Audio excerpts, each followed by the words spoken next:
I'll let you Let's kick off. just do a couple brief introductions to the room, if you will. I'll ask Vicki to start and then let's go up to the screen. Okay. Vicki Dahl, Chatham Concepts. Audrey Taylor with Chatham Concepts. Tony Scott with Morrison. Giovanni Trizeri, North Valley Community Foundation. Patty Hess with 3CORE. Luis Moreno with 3CORE. Our top left, Shauna, please. Hi, Shauna Shaughnessy, Community Housing Improvement Program, CHIP Housing. Jen. Good morning, Jennifer McCarthy, Deputy City Manager for the City of Chico. Janet. Good morning, Janet Wackerman, Administrative Services Manager for the City of Orland. Don. Don Rust with Glenn County Planning and Community Development. Eric. Chamber of Commerce, City of Orville. Welcome. Andrea. Andrea Campos, the Director of Program Administration with Nortec. Do we have anyone to the right there, Vicki? Are we missing anybody? Our screen is a little bit full. Nope. We got it. Okay. Okay. Thank you all for your time. We really appreciate your setting this time aside to work on the CEDS with us.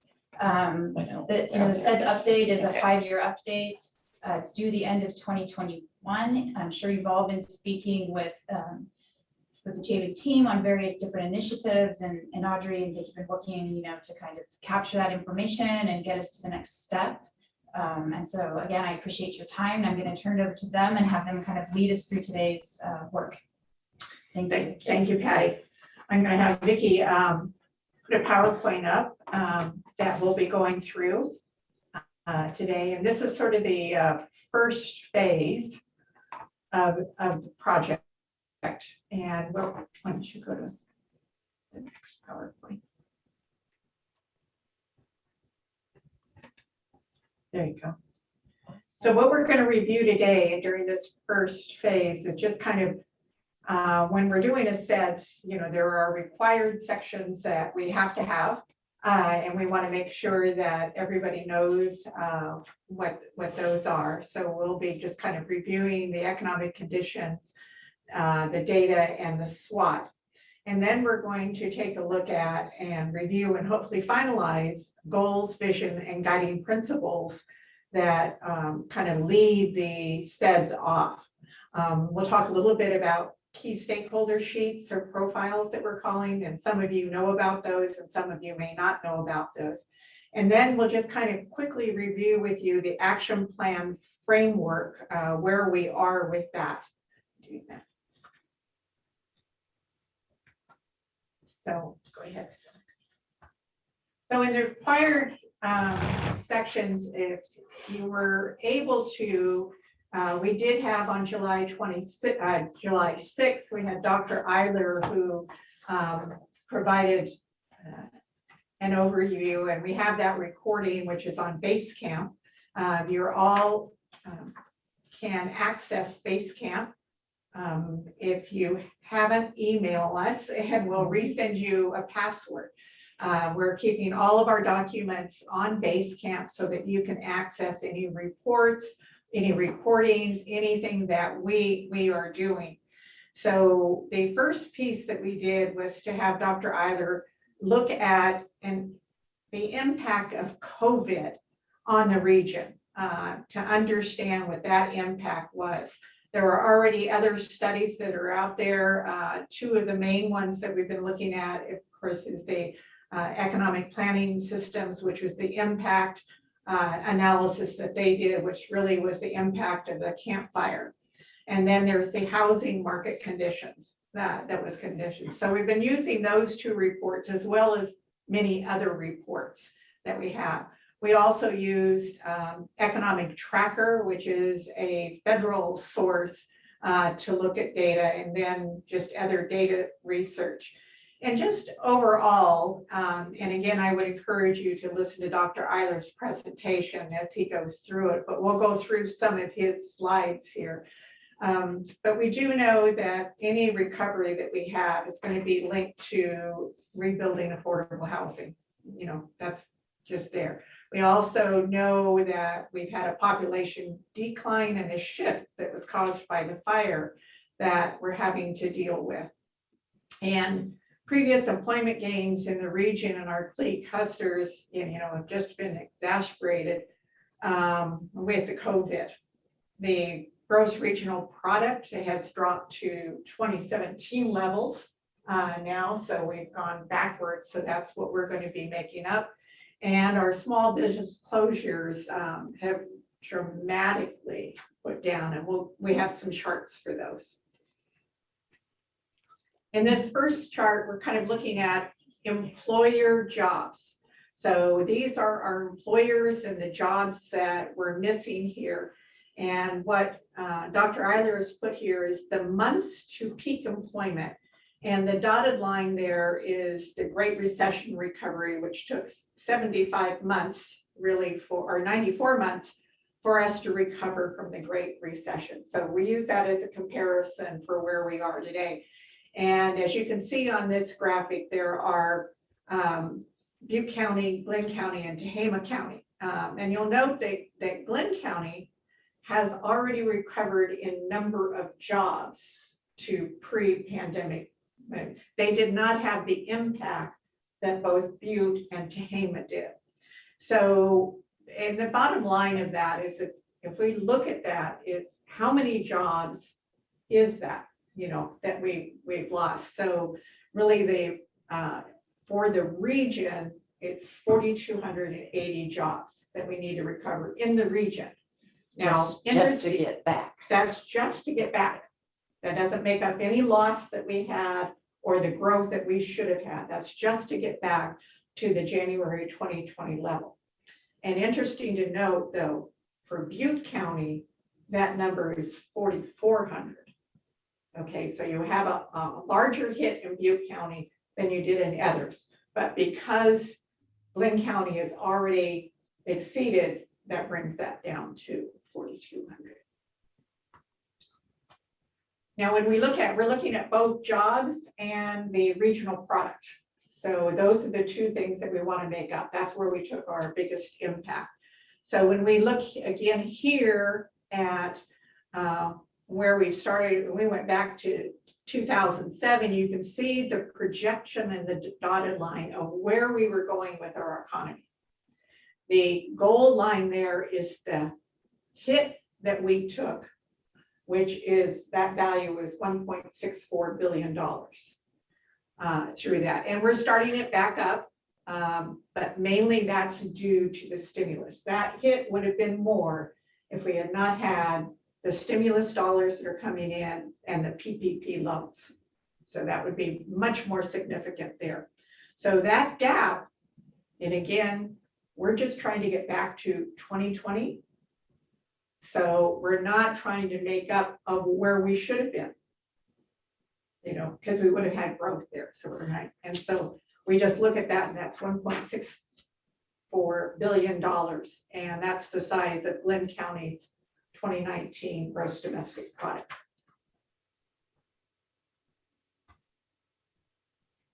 So on the labor force here, when we were doing the interviews, there was a lot of questions that came up, I think particularly from Tehama County, mainly about, where is the labor force going? What's the forecast here? If we're having such a challenge with getting workers back to work, what does it look like going forward? So in this graph, we're not only just looking at what did we lose, but what's happening in the future? How is it going to come back? And you can see it takes a dip.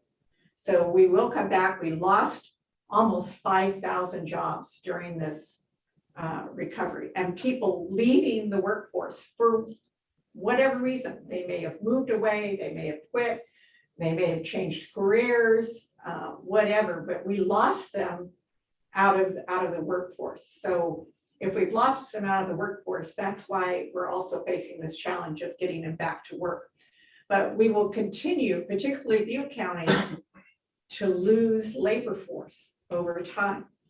So we're going to be tumultuous going forward. So we're going to have to watch this, particularly workforce development is going to have to watch this, and whatever we're doing in economic development, we're going to have to watch this very closely of what it's doing. Just a question, because it wasn't, I don't think on the other sides, but the impacts, are you taking any potential drought, like long-term drought impacts? Is that in these projections? Well, these projections, they're not accounting for the drought. I mean, I don't think that's hit yet, you know, and we did talk to Dr. Eiler about that. I mean, our recommendation will be, you know, to 3CORE and the committee is that you bring back Dr. Eiler a couple of times to watch the drought. And Tony probably knows a little more on that, but definitely Glenn County is going to take the hit worse than anybody else in the region because of the drought. I mean, they're all going to take a hit, but Glenn County will be worse. And that'll probably hit the gross domestic product more than it will the households or could hit the labor force. Yeah, to do that too. So, I mean, a lot of things are going on that are really, really challenging, you know, for our area and disturbing with the Dixie fire, you know, and we didn't look at that as we look at the past of the fires that we've had in the past. We've been kind of looking backwards, but as we look forward, the Dixie fire now is causing disruption in the supply chain globally. So, you know, before we were kind of affected in our region, you know, and it was people, it was landscape, it was the environment, all of this was still contained locally. This Dixie fire has changed that now we're affecting global supply chains. And what do we do? Well, there's nothing you can do. I mean, you're held up, but I don't think we've ever thought about that before, you know, of what happens and how does everybody downline prepare for that. So we've disrupted all transportation from the Port of Oakland to the East Coast and from the East Coast back. So, you know, critical supply lines, you know, which is a shame. So this graphic is just showing, and this is from a federal source of those businesses that have been open or remained open and closed. So you can see we've had a dramatic hit again. Glenn County wasn't as bad as some of the other areas, with Butte County being significant, and Tehama County is starting to see a little resurgent here through those openings. So Vicky's going to go to impact. One of the things with the CEDS is we have to have data and more data as part of it. So this is usually an appendix to it, but That's not, well, we're going where's to my link? Oh, there we go. There we go.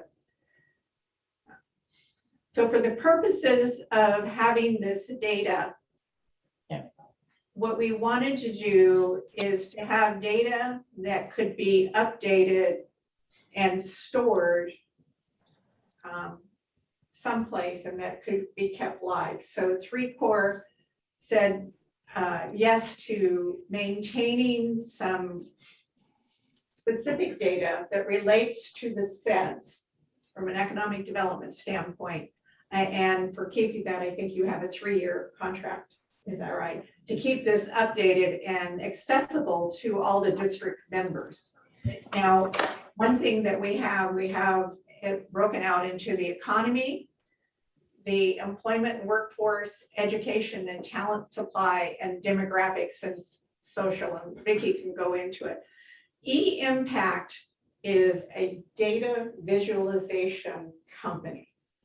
Okay, so they pull all the data sources that we all use, you know, and there are a couple of major ones that everybody uses, just, you know, the census, of course, ESMA, there's other companies out there that are actually data sources. So E-Impact is a visualization. So anything that we want to have visually for our customers, this is the type of company that does that. All of this data right now is by the 3 counties, so it's all combined for the 3 counties. And Vicki, if you can just scroll through it and give them just kind of a look. And we're in the process right now of uploading that to the website. Right. Our tech guy is, as soon as we pick a picture, to give you some more options last night, it'll be probably uploaded by Wednesday of next week. Okay, good. So it'll be directly on your home page. It'll be under economic development. It'll be linked Okay. to it. And I'm going to interrupt for just a second. Am I the only person that can't see anything except for where it says e-impact? Are you guys seeing data right now on your screen? We're seeing that. We are, but you're not. I'm not. Is anybody else online able to see it? No, I can't either, Jen. I can't see it either. I can't. Okay, let me.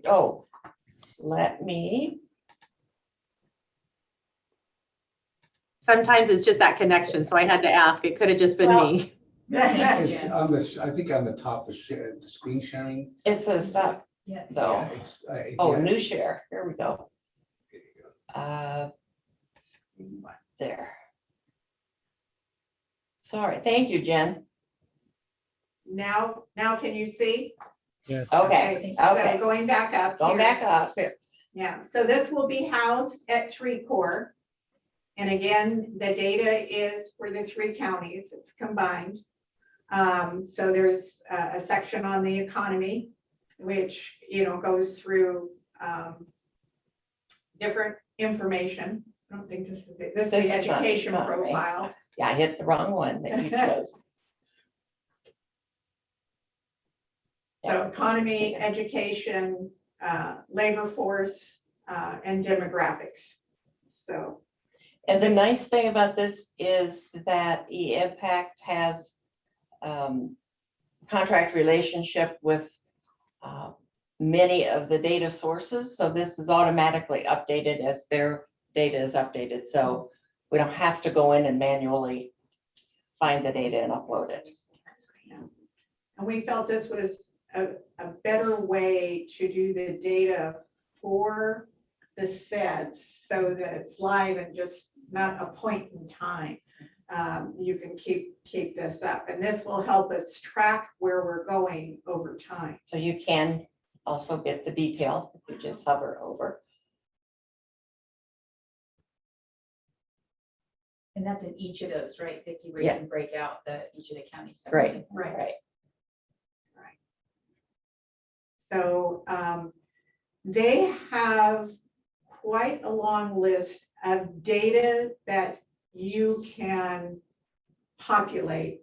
We picked those pieces of data that we thought were most important to satisfy the sets. At any point, you can add more data.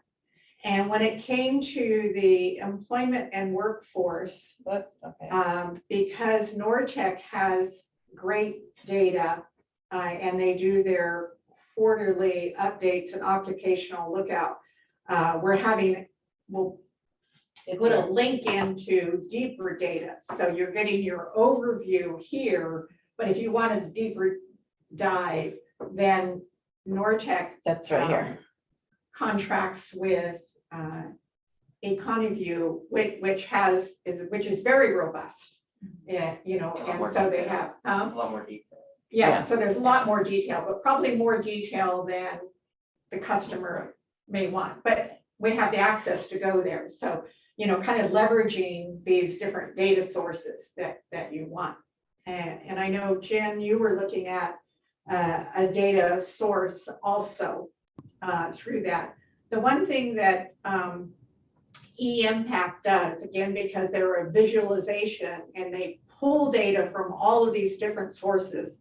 And again, they all come from the same sources, Right. the data come from the end source. If a city or a county wanted the same information just for them, they could go to e-impact and they could pull the information that you want. The only value in that I would see is that at least the customer, they would be seeing the same format each time, so they could do it, but you could drill down on information This being that top level, the region, and then you certainly could drill down to more information as people go through the process. So Does it go, Audrey, thank you for that. Does it go down to the city level or does it just take you to the county level? no, they can do anything. Again, their visualization. So they take the data from a different source to populate it this way.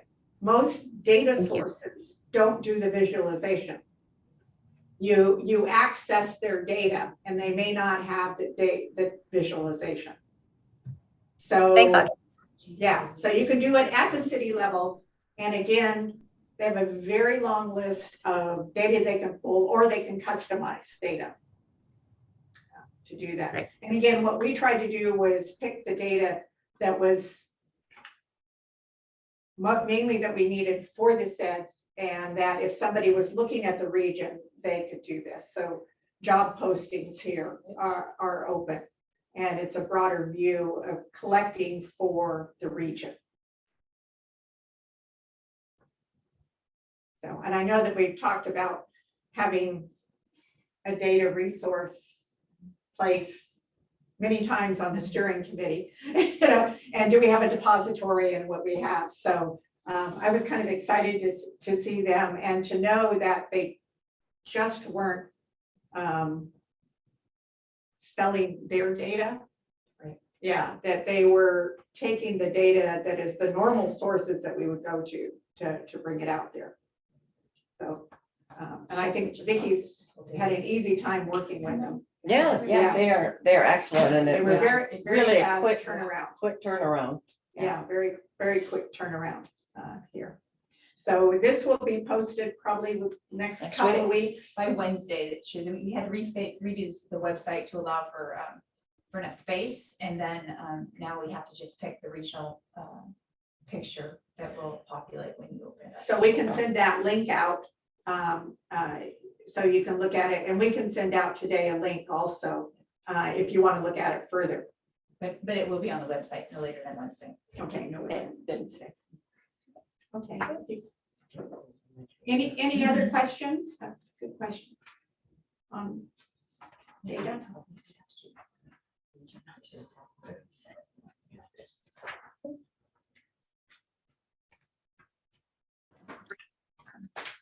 Vicky's going to take us back to the PowerPoint. I think you have to go I thought through I your did. screen sharing. I thought I did.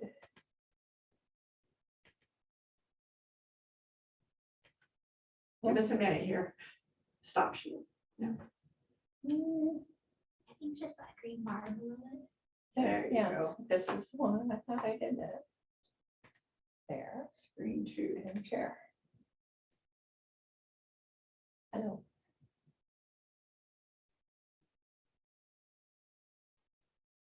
That's where we were. Okay. Okay.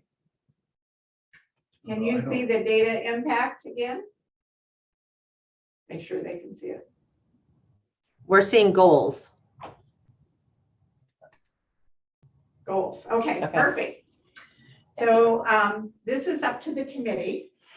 We are recommending 3 goals as we've gone through the data, with the first one just being, you know, for this CEDS being a focus on economic recovery back to January 2020 levels.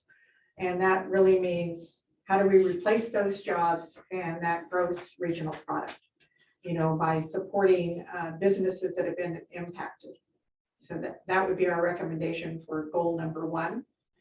Goal number 2 would be about strengthening key clusters that drive the economy, and particularly the pressing needs of construction, manufacturing, healthcare, and hospitality clusters. Those are the clusters that have had the most impact over time. And then goal 3 is to catalyze opportunities to maximize assets. And what we're coming across, which we'll show you in a bit, is there are a lot of projects out there. So there's regional projects, you know, that affect the region, but there's just a lot of them. So which ones do we move forward? So people, you know, there are some great projects that make sense. So from a standpoint of writing the CEDS and doing it. This would be our 3 recommendations, and that would be up to the steering committee to see if these feel right for you for this effort. Is 3 the minimum we have to have? Was that the average that you're saying? Like, Well, it's interesting. You can have one goal. And when we started out, you know, when we had our first work session with 3CORE, you know, the one goal was recovery. Yeah, we hit recovery. As I've been talking with everybody, so now we've gone through probably 25, 30 people and reviewed all this different work that has been done in the studies. Became very important that key clusters are important. There has to be a focus on them. And so that led us to goal number 2. And then as we started seeing, here's these different projects that are out there. It really, and they're more long-term in efforts that I think that you should recognize them somehow.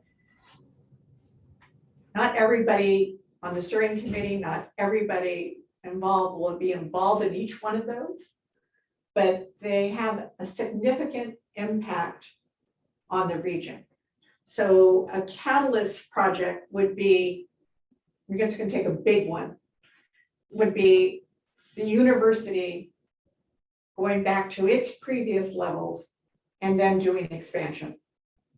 Okay, that lifts the whole region. That's a significant thing. But how does that happen? How do we support that? How does that happen? So I think it's important to have that in there to do that. Catalyst opportunities, again, your hospitals and the healthcare.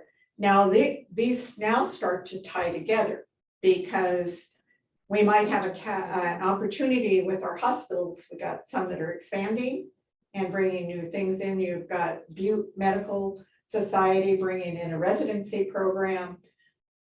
They tie with goal number 2 by work that we do. So catalyst opportunity, again, like in the construction field, we know housing is needed. We know housing can only go so fast as we have labor. So the opportunities of how we get labor to housing is really your driver there. And there seems to be a couple of opportunities there, you know, one with the mobile unit for Valley Exchange, and then there, you know, even bigger thinking going on around that too. So these seem to flow out as we're going through. If you see our mind map, you'll get an idea. Were you thinking, Patty, there was something? no, I Missing? just, Okay. just to share with the committee the thought process behind it and the information that really came up to these 3 goals. And it makes sense to me. I mean, again, I think it's all about recovery. It is, and each one of these are recovery oriented, but each has a little bit different work Right. that goes with them. You know, What kind of, other than the educational piece, what other kind of catalyst opportunities did you come up against and hear from local jurisdictions and others that you've interviewed that really focus on something we might not have expected? Like these are all ones I would expect, right? Because we've been talking about these for a long time. yeah, so catalyst opportunity, Don Rusk and I talked this week just about the I-5 corridor, which takes in 2 counties, right? And the opportunity that for both Glynn County and Tehama County, particularly Orland and Corning, to get infrastructure on the west side. And it makes sense at this point because of the growth of distribution and the change in that industry, that a feasibility be done on I-5 around distribution. Can they really be regional distribution hubs? And if we open up the west side, does that make sense? One of the things that Glynn County is doing is they're doing new land use designations around the interchanges. So that opens up a lot of opportunity. It's long-term, but it certainly is very, very visionary. And then we have 2 opportunity zones there through that piece. So the first piece that I would see would be, you're doing a feasibility study there. So, and there are a number of those that we're coming across. Another one for catalyst opportunities, we go back and when we talk about the clusters, the hospitality cluster, industry that's been hurt, first things we're going to be doing is trying to get employees back, get labor force back. But in Butte County, we have a visitor and convention bureau. The other 2 counties do not have that. We have a visitor and convention bureau that serves Butte County and will always serve Butte County by the way they're formed. But they could come together under an industry sector partnership that Andrea and I talked about, maybe doing a customer service academy, bring them together as an industry sector to talk about the labor issue. But from there, grow that to talk about how do we attract more visitors to the region. And the one region, what I heard from Butte County, which is true for Glenn and Tehama County too, is recreation. We have no recreational master plan, but yet we're trying to do Colby Mountain to connect to the 300 miles of trails. So how do we get this region as part of that so that we can attract? So I probably have like 15 at the end of the present. I'll show you the potential catalyst project. There are many, but they interlink with all of these. Right. Yeah. I like that piece. Actually. Yeah. Because until they all have to interlink at this point. Yeah. Yeah. And when we do goals, of course, we're always thinking that EDA, well, the steering committee too, and your board is wanting to know measurements. And I think that these are all easy to measure. Yeah. Yeah. So that we can measure what we're doing, and the number 1 is pretty easy because it's numbers. So we can easily track that, and it will be tracked daily, by your e-impact data. The key clusters, because it's going to be activities around them, you will be able to see what activities have moved things forward to do that. And then catalyze opportunity. The other thing that's happening, Vicki and I have never, as many of the visas we've written, we've never really written one that is this complex, because not only are we recovering from disasters, and then we have a pandemic, and now you have a lot of stimulus money that's coming out. So how do you tap it?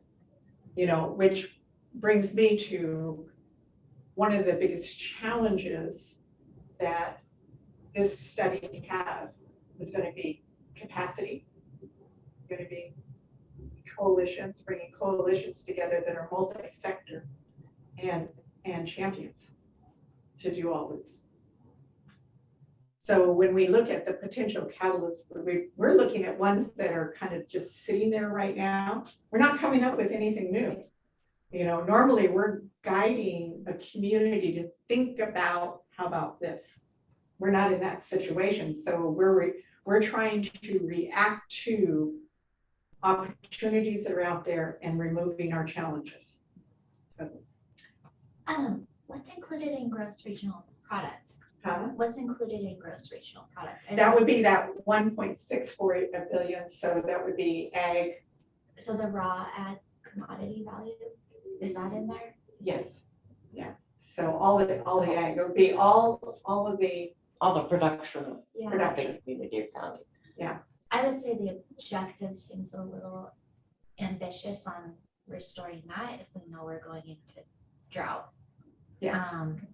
So that would be the only, I love the goal. I don't know if and that's just looking at that So, piece. yeah, I don't know if that would be possible. So the one thing, the advantage of CEDS, the way they've set up the CEDS for strategy is every year you update it. So you can revise, and the purpose for updating is to revise what's happening and to start to address what you're saying, the drought. Yeah, because there definitely will be an impact, which will have an impact. And I think USDA is already out helping businesses. You guys are probably very busy helping businesses access, money. So we got stimulus money coming in. And again, that will affect, how much we're hit. Yeah. What percentage of that 1.64 is ag? I would have to ask Dr. Eiler for that. Yeah. This is Jennifer. Could I pop in for a sec? Sure. Yes. Based on what Tony and Giovanni were just asking, first of all, I like the goals. Thank you, Audrey, and I appreciate how you laid them out there. One broad general thought is, in terms of recovery, we've had disaster after disaster after disaster. So I would love the focus on goal number 2 and 3, because I think we will constantly be chasing recovery, to be perfectly honest, because of our wildfires, because of the situations that we are in.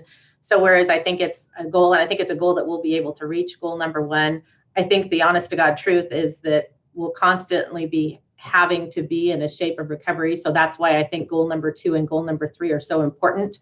So I'm glad that this is just not a recovery, because I think we need to start thinking about those big projects and how we can move things around in a different way because of where we live. Between drought and fires, it's an unfortunate reality. So with that, on goal number 2, to follow up on Tony and Giovanni, and again, Audrey, your comment about the dollars coming in, you talk about key clusters that drive the economy. As I look at this, one of the things, and I understand that this is based on Dr. Eiler's presentation, but I think we need to be aware of opportunities in both agriculture and technology, because ag is such a driving force for our region. And it's not just from a production standpoint, it's from a value-added standpoint, it's from a technology standpoint, it's from a manufacturing standpoint. So I would love to be able to see ag in there. And again, tied to dollars that could potentially be coming in based on drought, and also just heightened awareness based on drought of agriculture. And then the second is technology. All the funds that are coming in for broadband, I think as a region, there's such great opportunities for us to look at regional projects around technology because of broadband opportunities.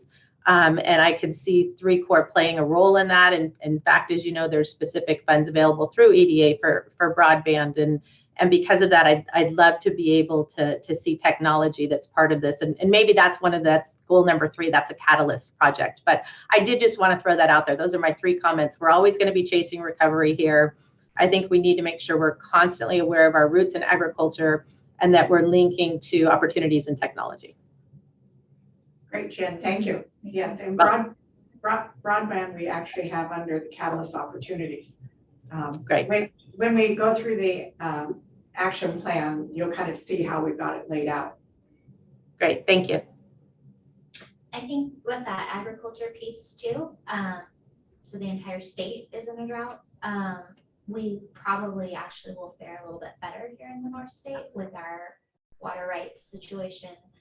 What we have compared to like a Bakersfield that's growing almonds. So yeah, there might be the opportunity there to, I guess, leverage the strengths that we have versus other regions in California.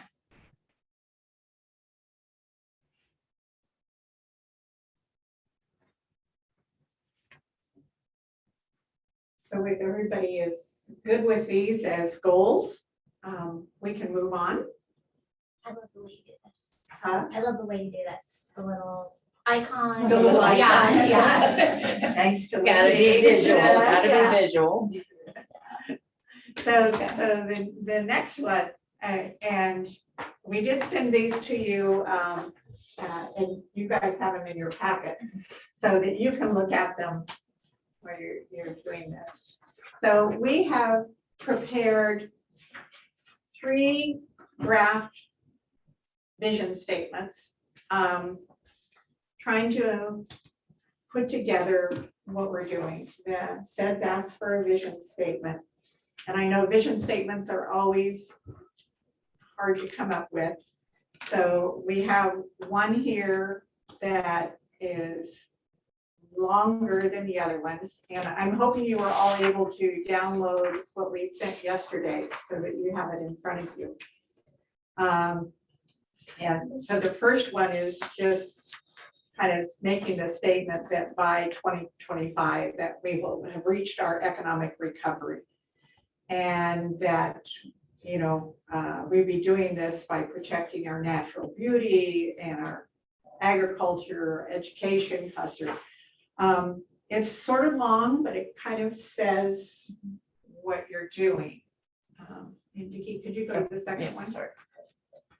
The second one, it says something very similar. It talks about, you know, no other time in history have we faced what we're facing right now. But that as a resilient region, we feel that sense of urgency to proactively approach revitalizing the economy and what we would work on, again, the things that we'd work on. And then the third one, we've just shortened it a bit and talked about, you know, the state where we want to be recognized by others, and doing that. We don't have a recommendation for you in any of this. We were hoping that if we could throw out 3, something would, the committee would like one of them. I personally tend to go towards a vision statement that's shorter than longer. People can remember it. Yeah, Yeah. it's probably the only time you're going to use it, so. What I like around 3 is that that is when we're talking to people about our region and when we're writing grant applications and things like that, that is exactly the story we tell. And I think it's important to be sure that we're telling the same story to someone who doesn't understand where we are. And I think sometimes if we get too lengthy, then we've lost them right away. And that's what I like about 3, because it talks about, you know, who we are. You know, Yeah, and we can certainly wordsmith this if you think words are left out of it. And we can spend the time today, or everyone could email their comments to us. Whatever your preference is there, Patty.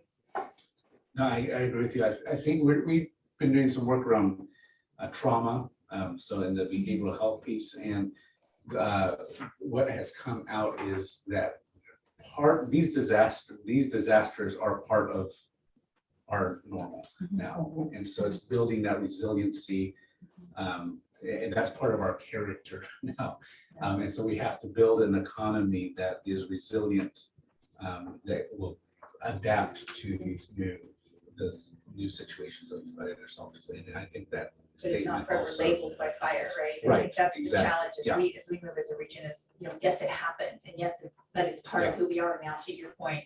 And leading with that is, you know, almost 3 years down the road. So I Right. think we have to, you know, recovery is always going to happen in our Right. lifetime. So not forgetting about it, but building it in. Yeah. Like you're saying. and that's what I like about that statement 3 too. Tony, what about you? I like 3. I like the urgency in 2. Like I feel that more of a call to action in 2. But 3 just resonates with me a little bit more. So from the room here, number 3 resonates, and Tony has brought up that she kind of likes the, Somebody sent a comment too. that Tony likes the sense of urgency, that maybe that could be there. Oh, thank you, And Andrea. Andrea prefers draft 3. Any comments from anybody else, either through the chat or open comment? I prefer 3 as well. Hi, Katie. Hi, Katie. Oh, hi, everybody. Sorry, I'm in the car, running between incident meetings as our EOC liaison for Butte County.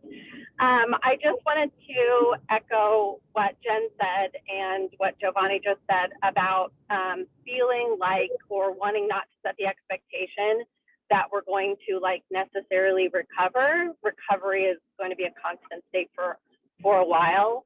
So I like 3 as well, and I just wanted to support those comments that, you know, it's almost like our legacy industry that's emerging now is disaster, and we're getting really good at that, but that's not going away necessarily, and we don't want to set expectation that we're going to eventually sort of put it behind us.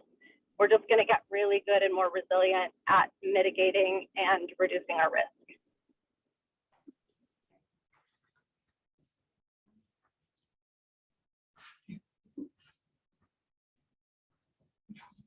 Number 3, creating the driving.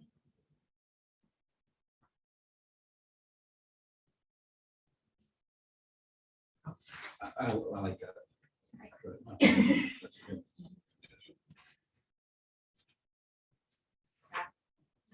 Any other comments from anyone else?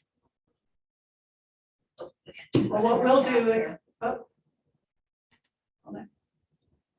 3, Ditto. ditto, 3, Okay. okay. looks like that. Okay, Kinda we'll make a unanimous. few. I guess the question is, does anyone not like 3? Can you put that in the chat for us?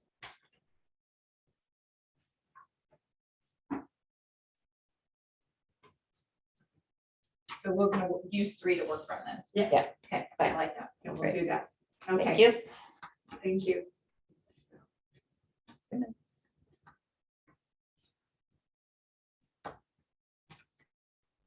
Going on to the next one. I'm trying. There we go. There we go. So also, we're recommending 3 guiding principles about how we do our work, you know, and these can be in your CEDS or not be in the CEDS, but I think it talks about the people that's here. And we are recommending that, you know, 1 is that we want to build a sustainable economy. You know, I think for just what Katie said. And 2, we really want to work through networks, that we have these networks of coalitions that we are forming. And I think 3 is to think and act like a region, you know, that we work together. And if those are good, we would include those also as part of our strategy. We see heads nodding at this end, and we can't see you. So if everybody is okay with that, if you could just write in the chat, we're good.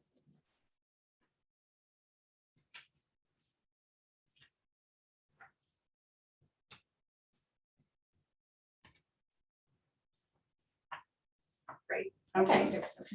Let's move on to the next one. And you can go right to the stakeholder.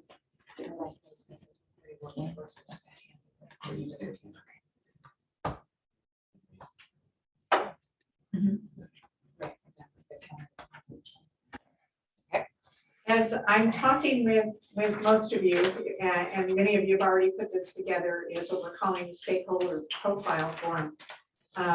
Again, because there are so many partners and different ones, we felt that it was important to include in the CEDS as part of your appendix, what I'm calling stakeholder profiles. So that when we're talking to an organization, we know what their focus is. We know what maybe their 3 top priorities are, and also what their challenges and their opportunities are. So we've got it captured. But what we want to do is put this profile in the document. Because as you read through the document, what EDA wants is a smaller report here that says this is what we're going to do. And then we're going to have a lot of alphabet soup around these different organizations of who's doing what. So to help kind of that they could go back and look at, okay, what did the city of Oroville want? Or what did, you know, this organization want? I think this will help put clarity around it and also make changes. So as I'm talking with you, I'm asking for these, and the purpose again is to put them into the report, and we're getting quite a few of them. So I like it. And plus it gives, when we go to update, right, we can, it'll give us so-and-so, you know, those points in time and what's changed. Yeah. Well, and as Guides things the start conversation. to come together and move forward, whether it's the Kellis projects or whatever, anybody can go back and see who might be interested Right. in participating or Exactly. leading the charge. Yeah. Yeah. And the other thing that'll help us, because even though we talk with all of you, is I'm finding that the 3 top challenges and opportunities are really interesting, because now I can start seeing them across the landscape. Oh, well, I didn't recognize that, but here is something that maybe we could work through. Okay. So at this point, we're just going to go through what we call mind maps of the action plan, the way that we are working through this at this moment in time. And what we have done, and in our first work session with 3CORE, we again came up with just kind of our thinking process of how we gather information. And so again, complex regional initiatives with multi-sectors. So the initiatives that we have are 4. One with workforce development, business development, place development, and resiliency development. And we have those, I call them kind of like buckets. And so these are buckets of actions that are going on. And then we have these potential catalyst projects that are coming up as I talk with different people. And then there's also the new programs that are rolling out of the state budget right now to do that. So we'll just walk through these as we're going through these now. And these maps, you'll see like here in workforce development, immediate needs is filling job openings. And so the challenge here is getting candidates. And you'll see on your thing, there's a little number 7 there. Okay, so you guys can look at it. I can see it there. I'm trying to see if I have it. That opens up, but we can't do it on here because we don't have it. So With the program, it opens up to. it the opens up. laundry So list. there's 7 things, 7 actions that can be taken that I've talked to people about. How do we get new candidates? And those new candidates could be work sharing, working closer with the prison to employment, things like that. The need for short-term training. So all of these things have come up, and we're kind of collapsing them into categories right now. And then we will be writing them, and then we'll go back with the workforce people that have been talking to flush it all out to make sure it is. So the main drivers here was the filling job openings, talent pipeline, which has come up from everybody. How do we get more youth into the pipeline? So, and that'll take a discussion. So some great ideas that we've heard, but that's really taking who is the coalition that would move that forward. And then there is definitely the industry-driven initiatives, again, construction, hospitality, healthcare, manufacturing. And this one we have forest management in here, because it appears, so if Einstein's bill goes through, that whole industry sector changes, with full-time employees, different training that happens going on.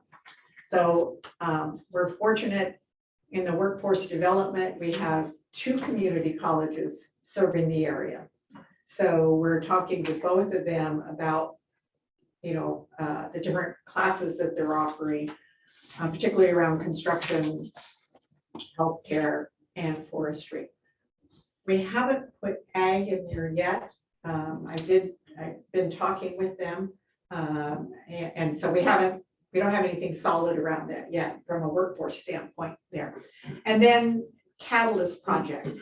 Now there's a number of catalyst projects, and I'll show them to you, but there is potential for training centers, which again, those would be bigger, and there are opportunities there that really are focused around workforce and training.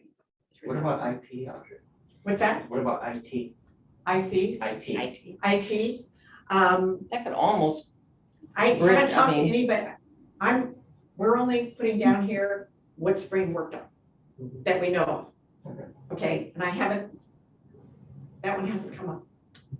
Yeah, But it could be any part of any one of Right. Yes. That's- Yeah, and I know that Nortech has the Grow Tech, and we haven't talked to them because we'll be talking to them in business development. What we've been able to do is we're working around workforce development right now. And next, we're going to be doing all of our interviews around business development. So, and that one's more in the business development area. Audrey, this is Jennifer. Can I ask a general question? Sure. Just a general question, because I know over time the CEDS process has changed and the utilization of the CEDS has changed. During the course of this, you know, I know we do annual updates and whatnot, but if there is a project or that is not as part of an action plan, or if there is an industry cluster that is not mentioned that's part of the CEDS project, does that mean that we wouldn't have the ability to work with 3CORE on an EDA application? Does EDA still say, is this project in your CEDS? As far as I know, it doesn't have to be. Because listed. I think the way it's written as an action plan, you could almost prove that it is. Right, in there it's about the some- connection point to maybe a Right. bigger objective. Right. So, and I think probably, I can't think of anything off the top of my head that, as you mentioned, we couldn't make, you know, a connection to. Right. It's not specifically a line item that has It's to not a be line item listed in driven. there. Yeah, Yeah, you know. Okay, so this is it's a guide. So if things happen, we're interested in pursuing, or an industry that maybe we didn't put up there, or a project that is not noted, it doesn't mean that we can't do it. It just means that you wouldn't necessarily be looking for it. We'd have to let you know about it, right? Is And- that kind of how it would go? As these are updated every year, there's always that opportunity to put it in. Okay, thank you for the clarification. I appreciate it. I think the most important thing, Jen, is not necessarily the industry clusters. What we're saying here is these are the ones that we're focusing on right now, because these are the ones that have been impacted. And they've all been impacted, but some have been impacted more. And kind of from what Rob Eiler is saying is, you know, you really want to focus with those that can bring your economy back. So where are those, you know, impactful clusters that bring the economy back? We will be putting in here capital improvements projects, you know, that gets weaved into here. And we're just now, you know, reaching out with the business development. So we will be talking to, you know, particularly the cities on capital improvements. So that we capture those. And I think that's the most important thing for EDA, is making sure that we've gotten most of the capital improvement infrastructure type projects. And showing a nexus to each one of these. which Yeah, should so be there's a fairly nexus. easy, Yeah, right? yeah. Because they're all gonna tie to one or the other or many. Yeah. So right now for the business development, and I haven't, you know, talked with everybody, we're just now starting these calls. But again, pretty obvious is the immediate needs, you know, capital access, what 3CORE is doing with the Business Resource Navigator, the response teams. We have in here downtowns because of the hit that they're taking, and also kind of the shop local. Everything that we're reading with all the reports that are coming out from Brookings or McKinsey, all of them, that shift of the shopping habits. How do we get people to go shop back locally? You know, and you know, can we shift them back? So there's going to have to be, you know, something happening that gets people to go back in the stores, because we can throw as much money to the store and help them out to survive, but if they don't get a market back, they'll never supply to do that. And then on the industry clusters here, and we can add to these aren't the only ones, but again, we've come up with these that we'll be working with around business development. And most of these, one, either have projects happening in them or they're expansion projects. I'm amazed in our economy, there's a lot of expansion projects going on to do that. And then under business development catalyst projects, the Chico and the Orland Airport, now these start to look at infrastructure type of projects. I-5, the university is talking about the 3D printer for concrete homes. Biomass has come up several times, not only from ag, but from Fire Safety Council through that, and then education expansion. So There's a comment, I think, in the chat. Oh, thank you. thanks for watching those. Yeah. Okay, Eric. Oh, thank you, Eric. We'll be calling you. Thank you. So in place development, and this is interesting, it's a little bit different. We usually don't put place development in a sense, but in this case, because of everything that's happened, and like you said, everything that we're dealing with, it needs to go in here. And not just from the infrastructure standpoint, but from the health and wellness and housing. These are critical things to have a good community. Right. Yeah, and we're dealing with all of that, the whole health and wellness, behavioral, the homeless, all of that has to be dealt with. Access to food, the number of food deserts that we have in the region, all need to play in that somehow. So we will be addressing that. And then in place is your infrastructure. This is where we really start to see infrastructure come up, broadband being number one. Of course, sewer and water, most all of, it's going to be mainly about water here. Transportation, number of transportation projects, and then energy, particularly around Butte County is doing the choice aggregate energy, and they had moved forward on it, kind of got stopped, probably will move forward on it. And there's some new funding coming out that we'll take a look at. And then of course, housing to do that. And I'm hoping next week that I'm talking to Kate and Shauna to get some more on there.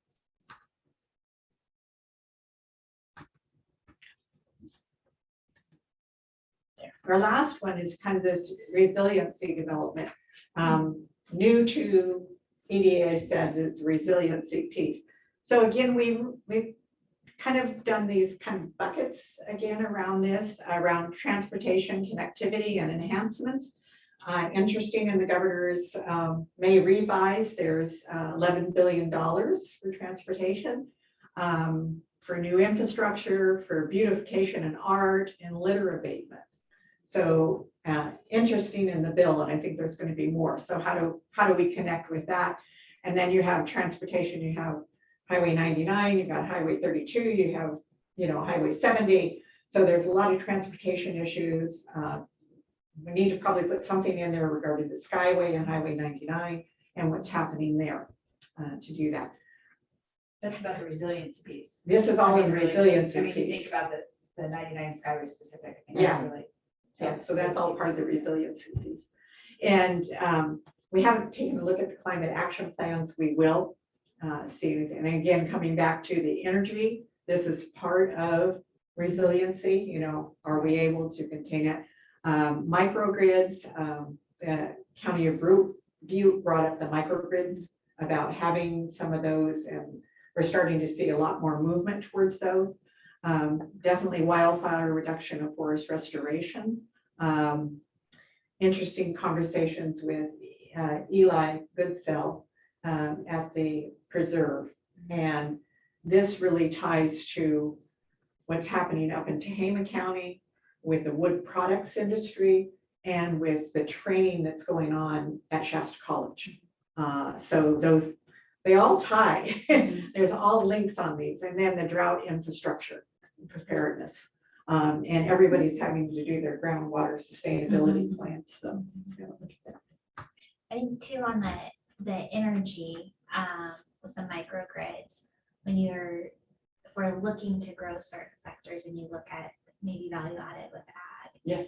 A lot of the conversations I'm hearing now is more, do we have the reliability of energy?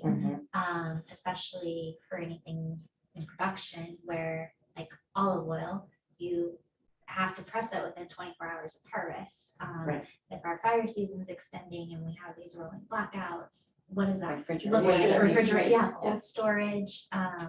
So that I really see that tie with the growth too. Right. Yeah. So if we go to this next one, and I hope everybody heard what Tony was talking about on the microgrids. So we've started what we call a watch list, you know, because there's so many things coming out. And interesting, so there's SB 1339 on microgrids that the state of California passed, that the privately held or investor publicly, right? Which one is it? The investor-owned utilities are to be working in is to move those forward. And there's a lot of money and effort going into that. Now it's just rolling out, but we could be on the forefront of taking a look at that and what that means for our area and where is the right placement for those. There is AB 106 is not passed, the region is rising. There's also the guaranteed income. This has an opportunity, as we understand it now, that would be rolled out by the counties, but certainly an opportunity for workforce to be working with that population group to put them into jobs to them. So you can see there's a number of different fundings that are coming down that we could be looking at that are not just EDA, that they're aware. And then there's, of course, the federal infrastructure bills that are coming down. And then Feinstein has 2 out regarding the prescribed burns, which is how do we get ahead of in forest management? How do we get ahead of that curve? And then the potential projects. So we have CSU, we have the Butte Glen Orland campus. There has been, and there's a full study done on a medical education and technology center, which is out by the Butte Glen Medical Society. And it appears through the pandemic, the Butte Glen Medical Society will probably be encompassing Tehama County because theirs had to close to do that. Early discussions on a rural nursing center. AFWD has an industry sector partnership around healthcare in the northern region that could come down here, but there's a lot of discussion about how to do that training and that it could be housed down in R3 County and then do a hub and spoke out. That's in early discussions. The discussions around an innovation hub, biomass hydrogen product. So in addition to biomass into making energy, the Butte Safe Council is looking at it to turn it into hydrogen fuel. New technology, which is great. But I mean, it does multiple things if we're able to get that off the ground. And again, Courtney and her team are looking at the concrete 3D printing for housing, which would be huge. The airports, the hospitals, I-5, recreation, Colby Mountain, and brought up with an ag center, which I haven't talked to Tony about. So we just have inklings of that going on. So this is kind of our watch list that we're trying to encompass in it. So, I mean, that seems like a lot, but we're trying to tie all of these pieces together under buckets. But what is different about this one is these are things that are all happening. Right. We're not saying, hey, get together and do anything. These things are already going on. So how do we better move these forward to fruition? And the opportunities are certainly there. So, and before we go to the next phase, is there any questions from anybody on all of that? I know it seems like a lot. Well, it is a lot. Seeming about it. There's a lot to do. If you walk in my office, you'll see a lot of pieces of paper on the walls. She's got new wallpaper up. Yeah, I have all new wallpaper now. Anything from our online people?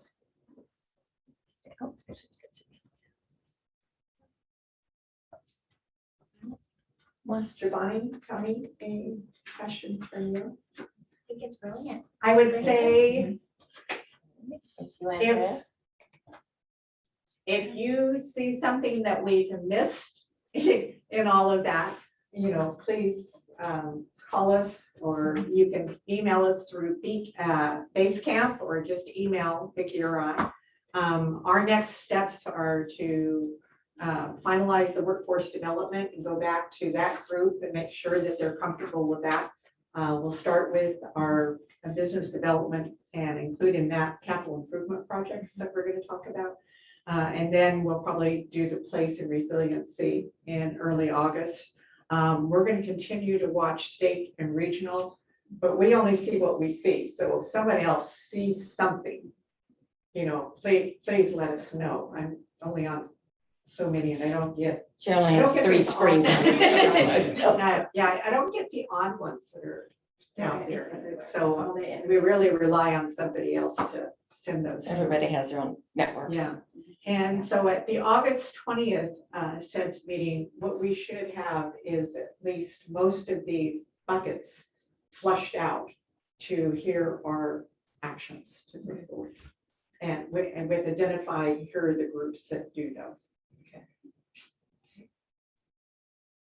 You're gonna have to be August 20th for 3CORE. On one of those, I know it's in your mind, but I didn't see it on there, but like the blue zones, I know that is a potentially, and there needs to be some concrete on it, but potentially that's a $10 million project. You know, I had that in the health and wellness under, I had it there and I put Inspire Hope because I saw that one come out first. Okay. Okay, but we can put blue zone back there. I just wasn't sure how far it was, you know. There's the community assessment happening the end of September, so I think Okay. there'll be more clarity in it, but so Okay. and I think it'll start having more come out in that Okay. as well.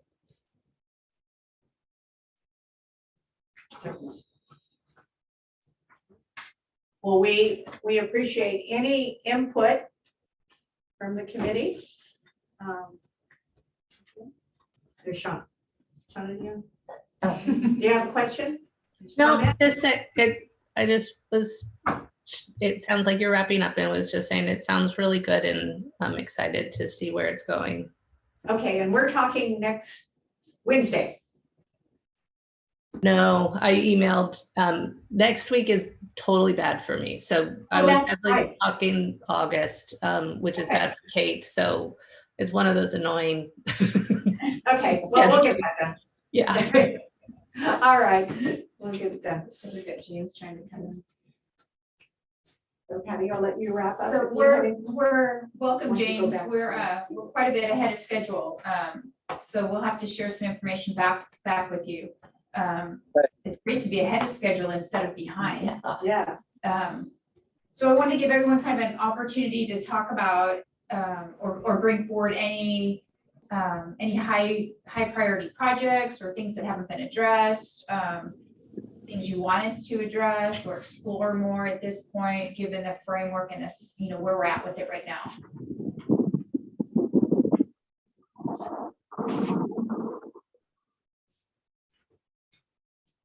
We're not seeing anybody. Does anybody have anything that hasn't been covered that's, you know, is really important for us to address and talk about resources and next steps?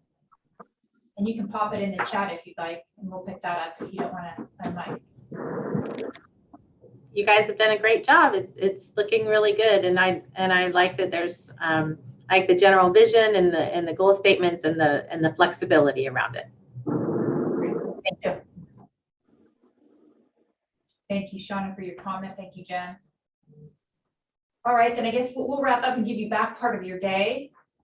James, I'll owe you a phone call, which I will do, and I'll get you some information over what we've gone over. All right, cool. Yeah. I got stuck with the irrigation project, so. I figured, I know. Sent me water, but didn't tell me, so. And then we can put a link to this, since it's been recorded, we can put a link to this. Yeah, I can send that. Yeah, on Basecamp, we'll link out to a YouTube channel. Thanks, Andrea. Thanks, Dawn, for your comment. Okay, everybody, well, I'll give you back part of your Friday. Thank you so much. Thank you. Okay. Have a great weekend. Bye.